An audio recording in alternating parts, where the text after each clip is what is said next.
In the cold depths of the ocean, where humans cannot reach, a great migration is taking place. Thousands of giant king crabs move like a silent army, but in just a few hours, they will face their most dangerous predator, humans. You are about to embark on the world's most dangerous fishing journey, where rough seas can sweep away the entire ship, and only the most courageous will survive and return with the spoils.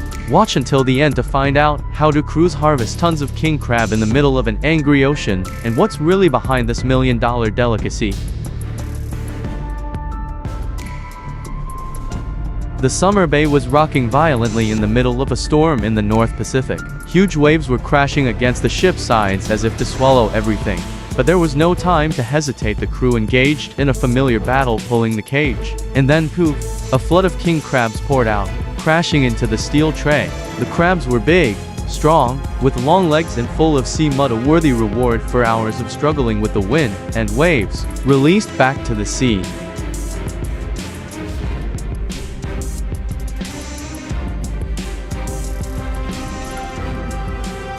In the pitch-black, bone-chilling night, the work did not stop. The headlights were on like sentinels in the ocean. The fishermen continued to haul in the heavy cages, hoping that each batch would be filled with king crabs. One by one, the cages were hoisted from the foamy water, rocking with the waves. One big flip and hundreds of crabs fell to the deck, clattering and struggling.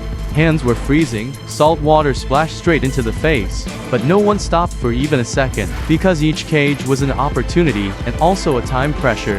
Each trip like this can bring in hundreds of millions of dollars, or nothing but fatigue and loss.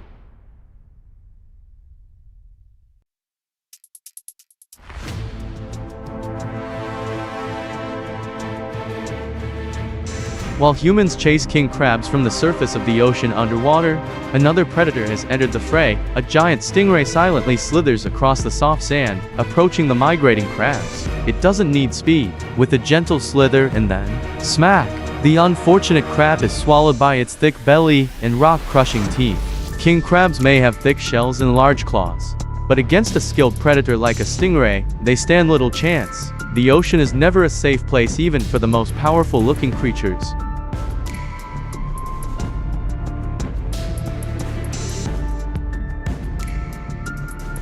The night is not over, and neither is the work. In the thick darkness of the cold ocean, these men continue to drag heavy cages from the depths. Every time the cage is pulled up, everyone holds their breath. Then the metal clangs, the trap is opened and the crabs pour out like a shower of crustaceans. The more crabs, the greater the joy. But there is no room for complacency. One slip, one loss of balance in the night, can send you tossed to the waves forever. On the slippery, cold, wet deck, hands work tirelessly, chopping, sorting, preparing for the next batch. Here, there is no room for weakness, only grit and the desire to conquer the sea.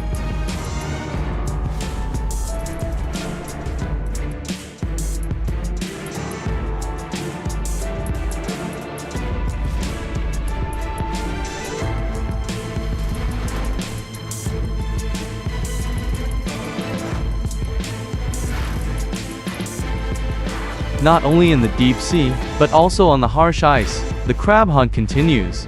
As soon as the sun rises, the local fishermen set out. They stop in the middle of the wind, ice and silence. A small hole is dug in the meter-thick ice where the traps have been set in advance. Inside, big, strong crabs are struggling. This is a worthy reward for the effort to overcome the ice and the biting cold.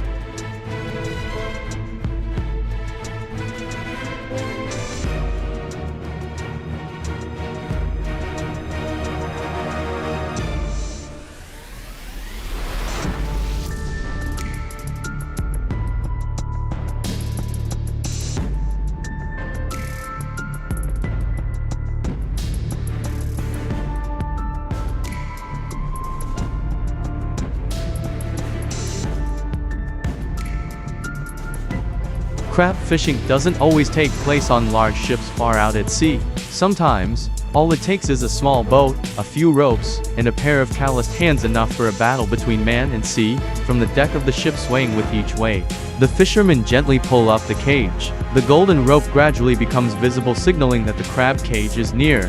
And then, with a decisive jerk, the round cage rises to the surface, heavy with fresh crabs, still struggling inside. No cranes or machines to help, just human strength, meticulousness, and generations of experience. Every time I open the cage, it's a thrill like opening a treasure trove, where the things inside are living spoils from the ocean floor.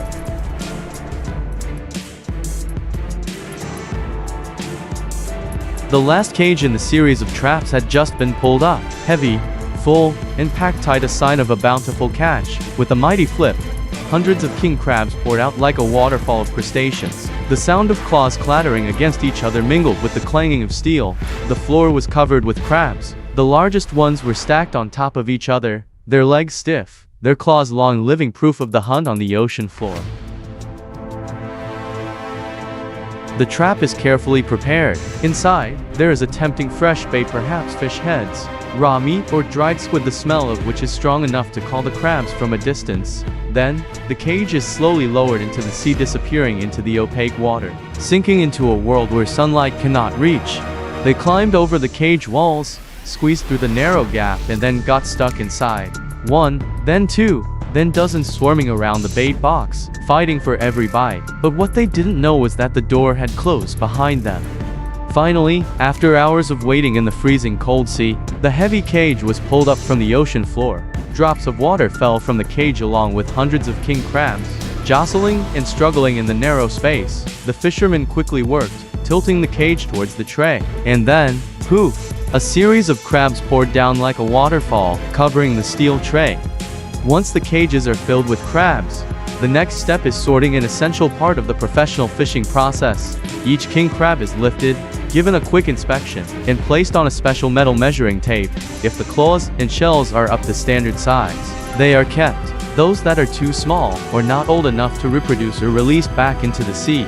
This is not just the law, it is also the ethics of the sea. Preserving the king crab resource means protecting the future of the fishermen themselves. In the cold and amid the crashing waves, the crew's hands still work tirelessly, because they know that each qualified crab is part of their effort, and also the source of life for the whole trip.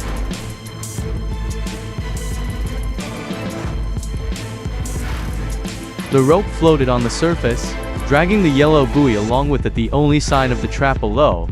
The fisherman used a hook to pull it, quickly snatched the rope, and the work began again. The cage slowly rose from the sea. Each crab emerged from the net, struggling as the sunlight filtered through the water. Success was measured by the weight of the cage and the satisfied look on the eyes of the puller. Once the trap is pulled up and the crabs are dumped out, the work doesn't stop there. Each crab is handed to the fisherman and put into a special measuring tape. It's a quick, decisive move, but not one that can be sloppy. If the crab shell exceeds the minimum size required by regulations, it will be kept prepared for cold storage. Conversely, young, small, or under-reproductive crabs will be released immediately into the sea. This is the law and also the implicit commitment between fishermen and the ocean. Because if we catch everything we see today, there will be nothing left to catch tomorrow.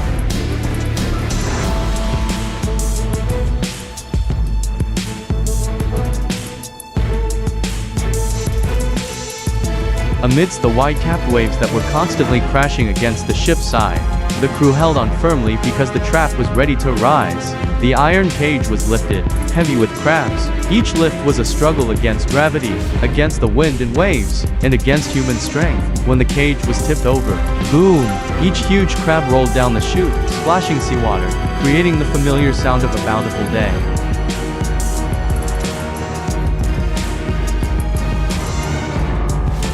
The tide had not stopped yet, and neither could the work.